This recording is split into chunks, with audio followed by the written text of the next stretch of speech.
Qui est H. Dubric? Certaines notices biographiques du créateur du 5e système de gestion. Pour nous comme des collaborateurs et des amants de la littérature de H. Dubric, est un peu flatteur nous trouver avec un personnage simple, d'une conversation facile, didactique, frivole, comique et très loin de chercher une gloriole.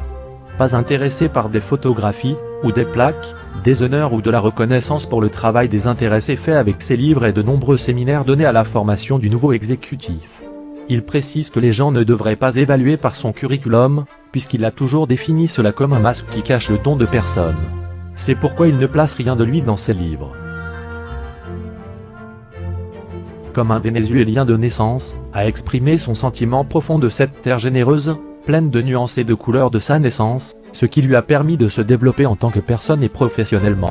En apportant son grain en sable dans la performance comportementale du cadré entrepreneur d'aujourd'hui.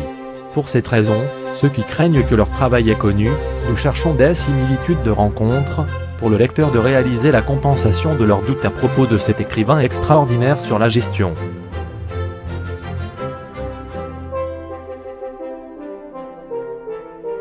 H. Dubric est le fils d'une femme de la campagne, une Vénézuélienne et d'un travailleur migrant.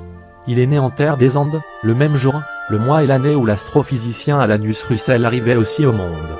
De son enfance, il était très inquiet au sujet des affaires de la vie, et de pourquoi de la création. Il a partagé avec frères et sœurs, la pénurie de ressources financières dans cette époque-là. Cela n'a jamais intimidé, gardé plutôt avec enthousiasme, et se souvient de ses jours de joie, puisqu'ils lui ont servi à armer les mots croisés de son existence. Rien ne lui a empêché de suivre en avant et de chercher de nouveaux horizons, en se séparant à un âge précoce de sa famille. Il a été l'élève des classiques comme Socrate, Platon, Aristote, Homère et Baruch Spinoza, René Descartes, Leibniz, Erasme de Rotterdam, Giordano Bruno, Dante Alighieri, Emmanuel Kant, Goethe, Miguel de Cervantes, Saavedra, Victor Hugo, Alexandre Dumas, et bien d'autres, sans oublier bien sûr, en ce qui concerne sa profession et son domaine du développement et la gestion.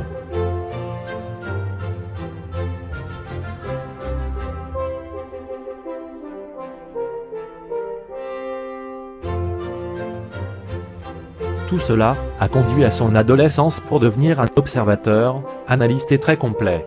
Il n'a jamais accepté que l'existence fût une fin, pour obtenir seulement répondre aux exigences externes. Cela l'a toujours vu comme une absurdité.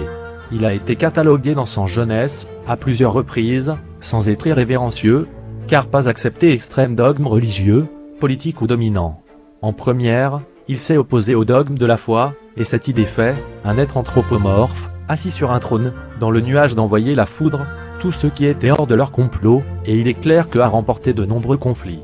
En deuxième, depuis l'enfance, ne partageait pas la persécution et la violence contre le système dominant qui diffère, comme cela a toujours été un amoureux et défenseur de la liberté, bien comprise et du respect de la volonté libre.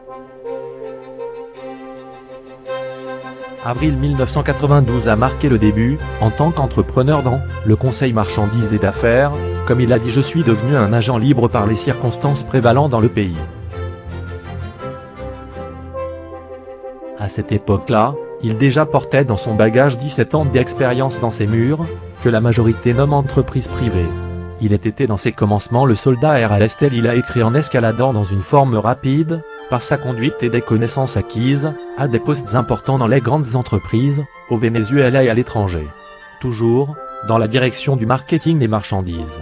Son 5e système, de direction et de maniement de l'initiative libre, est devenu le seul soutien véritable, réel, de toutes les crises, car il donne les outils nécessaires pour développer une véritable authentique vision stratégique, bien nécessaire en ces temps difficiles.